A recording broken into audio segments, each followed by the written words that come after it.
Chapter 8. In a very short time after I went to live at Baltimore, my old master's youngest son, Richard, died. And in about 3 years and 6 months after his death, my old master, Captain Anthony, died, leaving only his son, Andrew, and daughter, Lucretia, to share his estate. He died while on a visit to see his daughter in Hillsborough. Cut off thus unexpectedly, he left no will as to the disposal of his property It was therefore necessary to have a valuation of the property, that it might be equally divided between Mrs. Lucretia and Master Andrew. I was immediately sent for to be valued with the other property. Here again, my feelings rose up in detestation of slavery. I had now a new conception of my degraded condition. Prior to this, I had become, if not insensible to my lot, at least partly so. I left Baltimore with a young heart overborne with sadness and a soul full of apprehension. I took passage with Captain Rowe in the schooner Wildcat, and after a sail of about 24 hours, I found myself near the place of my birth. I had now been absent from it almost, if not quite, 5 years. I, however, remembered the place very well.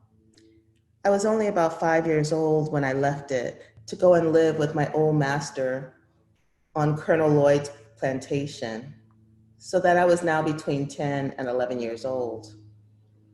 We were all ranked together at the valuation. Men and women, old and young, married and singled, were ranked with horses, sheep, and swine. There were horses and men and cattle and women, pigs and children, all holding the same rank in the scale of being, and were all subjected to the same narrow examination. Silvery-headed age and sprightly youth, maids and matrons, had to undergo the same indelicate inspection. At this moment, I saw more clearly than ever the brutalizing effects of slavery upon both slave and slaveholder. After the valuation, then came the division. I have no language to express the high excitement and deep anxiety which were felt among us poor slaves during this time. Our fate for life was now to be decided. We had no more voice in that decision than the brutes among whom we were ranked. A single word from the white men was enough, against all our wishes, prayers, and entreaties, to sunder forever the dearest friends, dearest kindred, and strongest ties known to human beings. In addition to the pain of separation, there was the horrid dread of falling into the hands of Master Andrew. He was known to us all as being the most cruel wretch, a common drunkard who had, by his reckless mismanagement and profligate dissipation, already wasted a large portion of his father's property. We all felt that we might as well be sold at once to the Georgia traders as to pass into his hands, for we knew that would be our inevitable condition, a condition held by us all in the utmost horror and dread. I suffered more anxiety than most of my fellow slaves. I had known what it was to be kindly treated. They had known nothing of the kind. They had seen little or nothing of the world. They were in very deed men and women of sorrow and acquainted with grief. Their backs had been made familiar with the bloody lash, so that they had become callous. Mine was yet tender, for while at Baltimore, I got few whippings, and few slaves could boast of a kinder master and mistress than myself. And the thought of passing out of their hands into those of Master Andrew, a man who, but a few days before, to give me a sample of his bloody disposition, took my little brother by the throat, threw him on the ground, and with the heel of his boot stamped upon his head till the blood gushed from his nose and ears, was well calculated to make me anxious as to my fate. After he had committed this savage outrage upon my brother, He turned to me and said that was the way he meant to serve me one of these days, meaning, I suppose, when I came into his possession. Thanks to a kind providence, I fell to the portion of Mrs. Lucretia and was sent immediately back to Baltimore to live again in the family of Master Hugh. Their joy at my return equaled their sorrow at my departure. It was a glad day to me. I had escaped a worse than lion's jaws. I was absent from Baltimore for the purpose of valuation and division just about 1 month, and it seemed to have been 6. Very soon after my return to Baltimore, my mistress, Lucretia, died, leaving her husband and 1 child, Amanda. And in a very short time after her death, Master Andrew died. Now all the property of my old master, slaves included, was in the hands of strangers who had had nothing to do with accumulating it. Not a slave was left free. All remained slaves, from the youngest to the oldest.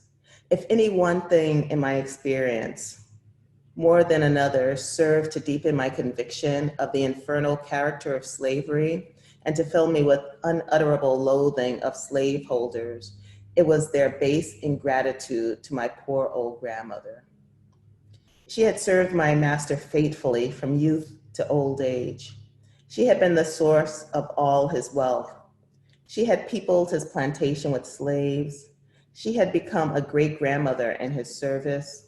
She had rocked him in infancy, attended him in childhood, served him through life, and at his death, wiped from his icy brow the cold death sweat and closed his eyes forever.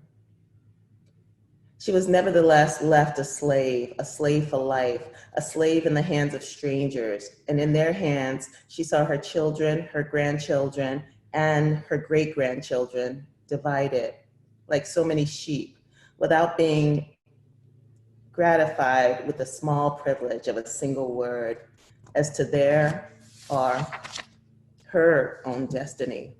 And to cap the climax of their base ingratitude and fiendish barbarity, my grandmother, who is now very old, had outlived my old master and all his children, having seen the beginning and end of all of them, and her present owners, finding she was but little value, her frame already racked with the pains of old age and complete helplessness, fast stealing over her once active limbs, they took her to the woods, built her a little hut, put up a little mud chimney, and then made her welcome to the privilege of supporting herself there in perfect loneliness, thus virtually turning her out to die. If my poor old grandmother now lives, she lives to suffer in utter loneliness. She lives to remember and mourn over the loss of children, the loss of grandchildren, the loss of great-grandchildren. They are, in the language of the slave's poet, Whittier, gone, gone, sold and gone, to the rice swamp, dank and lone, where the slave whip ceaseless swings, where the noisome insect stings, where the fever demon strews, poison with the falling dews, where the sickly sunbeams glare through the hot and misty air, gone, gone, sold and gone, to the rice swamp, dank and lone, from Virginia hills and waters, woe is me, my stolen daughters. The heart is desolate. The children, the unconscious children who once sang and danced in her presence are gone. She gropes her way in the darkness of age for a drink of water. Instead of the voices of her children, she hears by day the moans of the dove, and by night the screams of the hideous owl. All is gloom. The grave is at the door.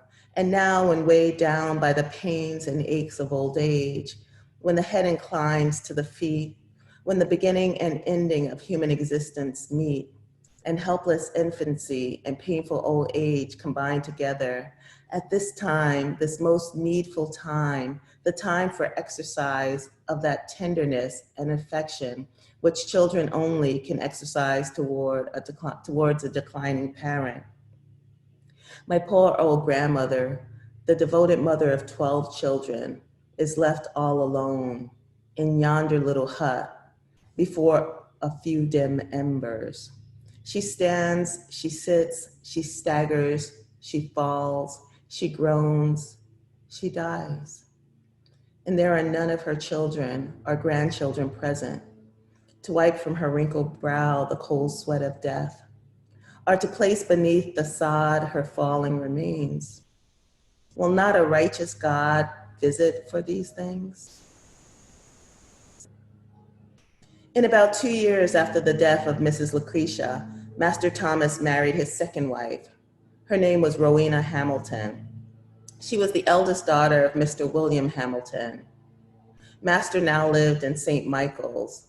Not long after his marriage, a misunderstanding took place between himself and Master Hugh. And as a means of punishing his brother, he took me from him to live with himself at St. Michael's. Here I underwent another painful separation. It, however, was not so severe as the one I dreaded at the division of property. For during this interval, a great change had taken place in Master Hugh and his once kind and affectionate wife. The influence of brandy upon them and of slavery upon her had effected a disastrous change in the characters of both, so that as far as they were concerned, I thought I had little to lose by the change. But it was not to them that I was attached. It was to those little Baltimore boys that I felt the strongest attachment.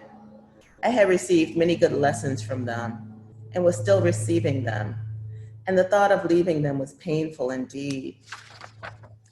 I was leaving too without the hope of ever being allowed to return. Master Thomas had said he would never let me return again. The barrier betwixt himself and brother he considered impassable.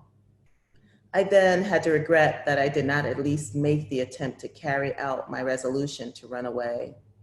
For the chances of success are tenfold greater from a city than from the country. I sailed from Baltimore for St. Michael's in the sloop Amanda, Captain Edward Dodson. On my passage, I paid particular attention to the direction which the steamboats took to go to Philadelphia. I found instead of going down, on reaching North Point, they went up the bay in a northeasterly direction. I deemed this knowledge of the utmost importance. My determination to run away was again revived. I resolved to wait only so long as the offering of a favorable opportunity. When that came, I was determined to be off.